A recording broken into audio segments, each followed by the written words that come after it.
Bonjour à toutes et à tous, bienvenue pour ce 10e épisode sur la création d'un TPS dans Unreal Engine 4. Aujourd'hui, on va continuer sur le système des armes et aujourd'hui on va s'attaquer au fait que l'arme elle aille dans notre dos et qu'une fois qu'on ait pris l'arme, on ait un petit message qui nous affiche qu'on a pris un objet et en l'occurrence une arme. Donc là où on en était la dernière fois, c'est que on a toujours notre personnage et une fois qu'on prend l'arme, elle disparaît. C'est ce qu'on avait fait dans le dernier épisode. Maintenant, on va faire en sorte qu'elle s'attache au dos et également qu'il y ait un petit message comme quoi on ait récupéré l'arme. Pour commencer, on va faire le système du message, c'est ce qui est le plus simple. Donc vous créez un nouvel HUD, que moi je vais appeler HUD récupérer.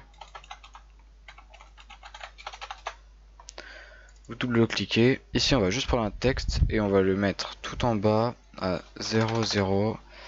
Et comme texte on va mettre, on va rien mettre pour l'instant, on va mettre 0,5. Là on va le remonter jusqu'à 3 à peu près. Et on va faire create binding pour le nom.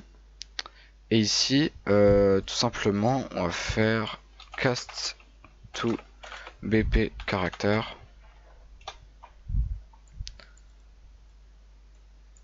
Get player character. Et là, on va juste modifier encore quelque chose. Déjà ici, on va faire un format de texte. Et là, on va mettre vous avez récupéré. Et là, on va mettre entre accolades. Donc, hop. Nom de l'arme. Vous avez récupéré. Voilà. Point d'exclamation. Et le nom de l'arme, là, on va devoir le définir, pardon. On clique ici, on fait Edit BP Character. Et là, tout simplement, ce qu'on va faire, c'est qu'on va créer une nouvelle variable qui va s'appeler nom de l'arme. On va la mettre en texte. Et par défaut, on va dire que c'est pistolet. Pistolet. Et une fois qu'on l'a ici, là, on va pouvoir, alors je vais juste décaler ça un petit peu, définir à fusil d'assaut.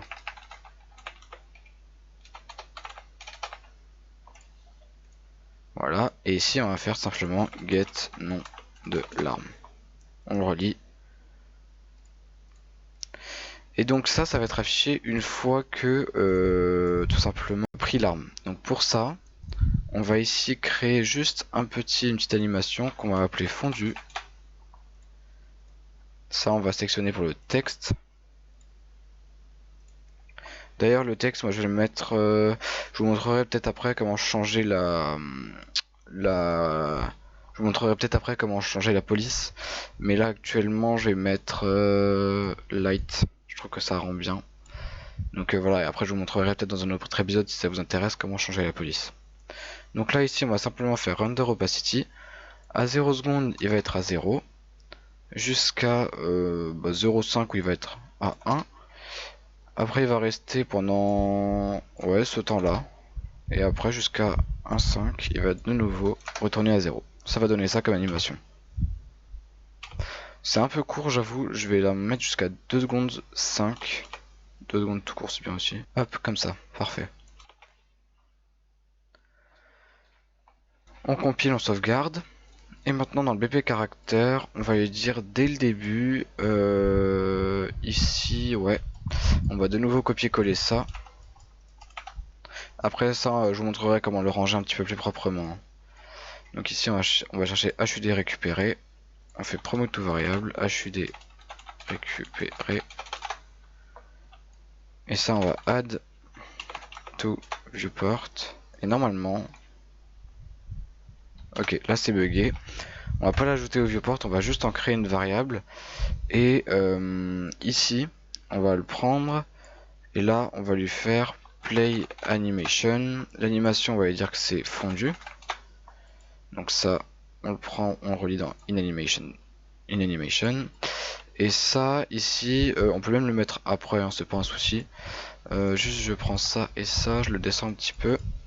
Et là, par la suite, on reprend le HUD récupéré et on le met en... Bon, l'affiche au viewport tout simplement. Donc, on va faire add to viewport.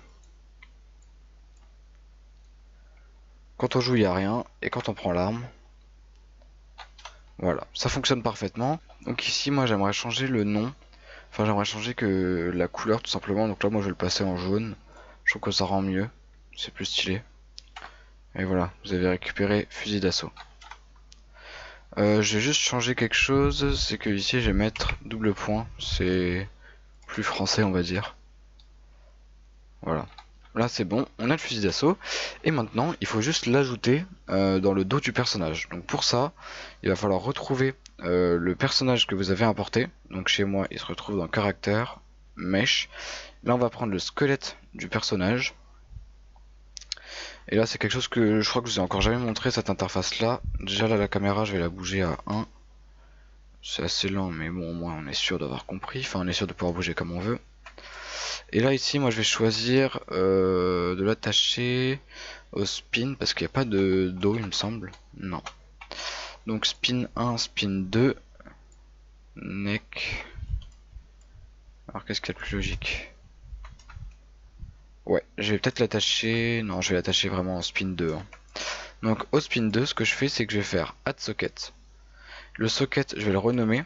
Je vais mettre back socket weapon. Ça, vous le copiez le nom. Vous faites CTRL A, CTRL C. Et ici, moi, je vais faire add preview asset. Et là, je vais chercher tout simplement un fusil ou quelque chose qui peut, qui ressemble un peu. Donc là, moi, je prends mon fusil. Je l'ai ajouté. Et là, vous voyez qu'on ne le voit absolument pas. Pourquoi? Parce qu'il est tout simplement dans son corps. Donc là, l'objectif, ça va être de repositionner l'arme de sorte à ce que elle soit bien où il faut, en fait, tout simplement.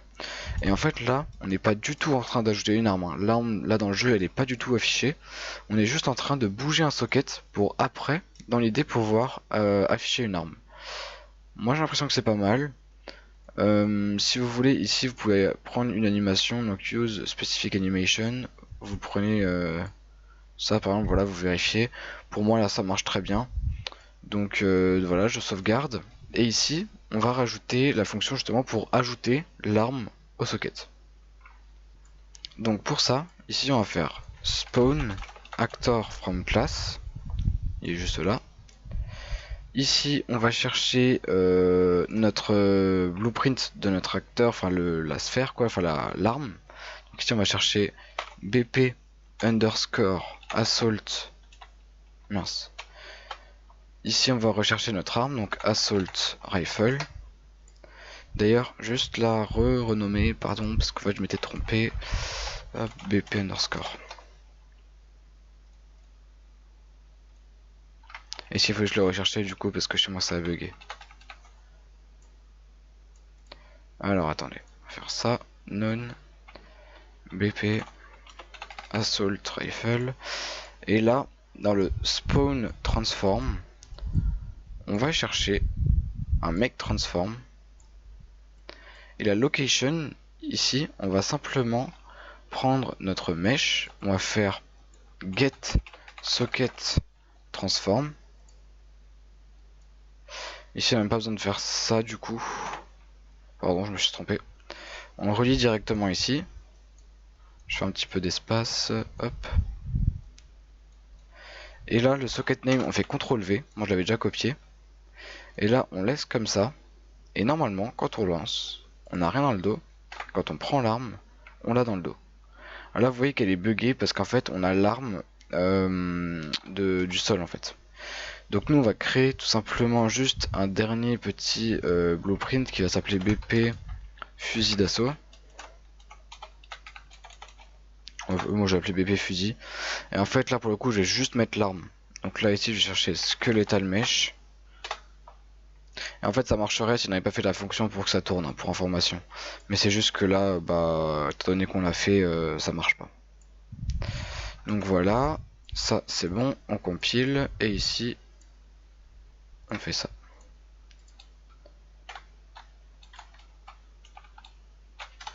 Alors ça marche dans le sens où ça se colle bien au dos. Par contre, quand on avance, c'est pas attaché. Et là, il va falloir faire attach to component. En fait, ce qui se passe, c'est que là, Donc là vous voyez, quand on lance le jeu, on prend l'arme, on l'a bien dans le dos, ça c'est bon, c'est pas bugué, ça fonctionne. Par contre dès qu'on avance, vous voyez que l'arme elle reste en place. Donc en fait ici il va falloir chercher un code pour attacher tout simplement l'arme. Donc on fait attach to component. Ici on reprend le mesh, hop je le décale, je le reprends, CTRL-C, CTRL-V. Le parent ça va être le mesh. Et quel socket est-ce qu'on veut? On va reprendre le socket qui est juste là. Et là on va faire keep. Je me suis juste trompé ici, il faut mettre snap to target partout. Et donc là voilà, on a notre arme qui est bel et bien collée au dos du personnage. Donc c'est parfait, on a notre arme, elle bouge en même temps. Donc voilà, moi je pense que là-dessus on n'est pas trop mal. Alors maintenant là, on est encore dans des animations de base, c'est ce qu'on veut. Et dès qu'on va passer dans ce mode là, il faudra plus que l'arme elle soit derrière, mais bien qu'elle soit dans sa main. Donc ça c'est ce qu'on va voir dans le prochain épisode. En tout cas c'était encore une fois un plaisir de tourner ce tutoriel. J'espère qu'il vous a plu, il était assez court, assez simple entre guillemets. Si vous avez des questions encore une fois, n'hésitez surtout pas, posez-les moi dans les commentaires, j'y répondrai avec plaisir. C'était Créaction, ciao.